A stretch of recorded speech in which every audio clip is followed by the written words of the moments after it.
بركة حياتنا ونور بيوتنا، صحتهم أمانة في رقبتنا. أهلا بيكم في المهم الصح.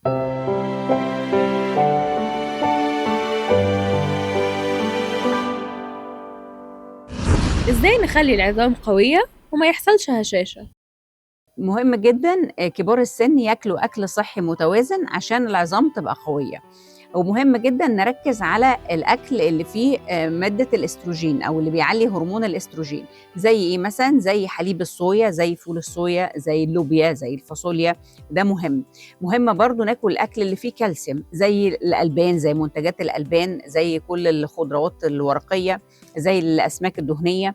مهم برضو ناكل الأكل اللي فيه بوتاسيوم. البوتاسيوم بيعوض الجسم عن نقص الكالسيوم، زي إيه مثلا؟ زي الفاكهة، الموز، الجوافة، اللوز. الحاجات دي كلها مهمة. الأكل برضو اللي فيه فيتامين دي، زي مثلا الأسماك الدهنية كلها، التونة، السلمون، الماكريل. مهم نتعرض للشمس من ربع لتلت ساعة يوميا. الكلام ده كله مهم جدا. في بذور برضو وأعشاب مهمة بتحسن من كثافة العظام وبتقوي العظام، زي بذور الكتان، زي السمسم، زي الكركم. الحاجات دي كلها مهمة. ايه تاني برضو مهم جدا؟ نقلع عن التدخين من الحاجات او العادات اللي بتضر جدا بالعظام. الحاجة التانية الكحوليات، الناس اللي بتاخد كحول ده برضو بيأثر جدا على العظام، يعني اللي بياخد كحوليات بشكل منتظم ده بيأثر على كثافة العظام وبيزود فرصة إصابته بالهشاشة.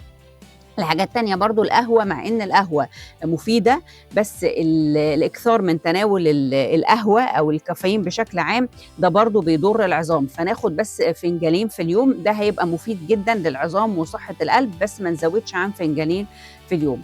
الحاجة التانية برضو في أدوية بتأثر على كثافة العظام، زي إيه مثلا؟ زي الكورتيزون، بعض أدوية الصرع، أدوية الغدة الدرقية، بعض أدوية السيولة. في طبعا ناس ماشيين على الأدوية دي لفترات طويلة. فلو كبار السن بياخدوا الأدوية دي لفترات طويلة، مهم جدا نعمل اختبار هشاشة، عشان لازم ناخد جرعات وقائية من أدوية معينة. الأدوية دي بتحافظ على كثافة العظام عشان مع الوقت ما يجيليش هشاشة. وبرضه لازم اخد كالسيوم وفيتامين دي. ايه تاني اعمله برضو عشان احافظ على العظم بتاعي قوي؟ مهم جدا ممارسة الرياضة بشكل منتظم. المشي على الاقل نص ساعة يوميا، على الاقل 5 مرات في الاسبوع. ده مهم جدا عشان صحة العظام، يقوي العظام. الاهم برضو من المشي حاجة بنسميها تمارين القوة والمقاومة. دي بتحسن من كثافة العظام وبتبني العضلات.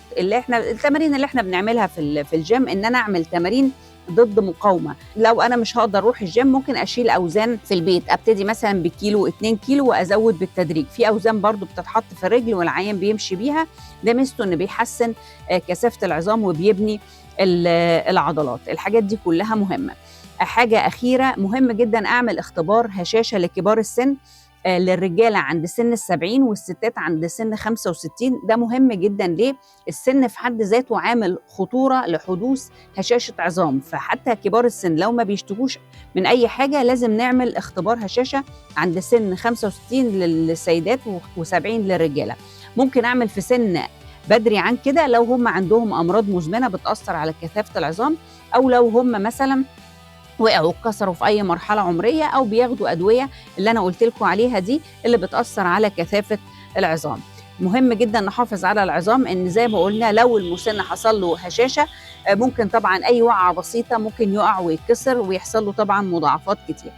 بتمنى لكم حياه صحيه خاليه من الامراض، ومستنيه اسئلتكم واستفساراتكم في الكومنتس، واشوفكم في الحلقه الجايه على خير.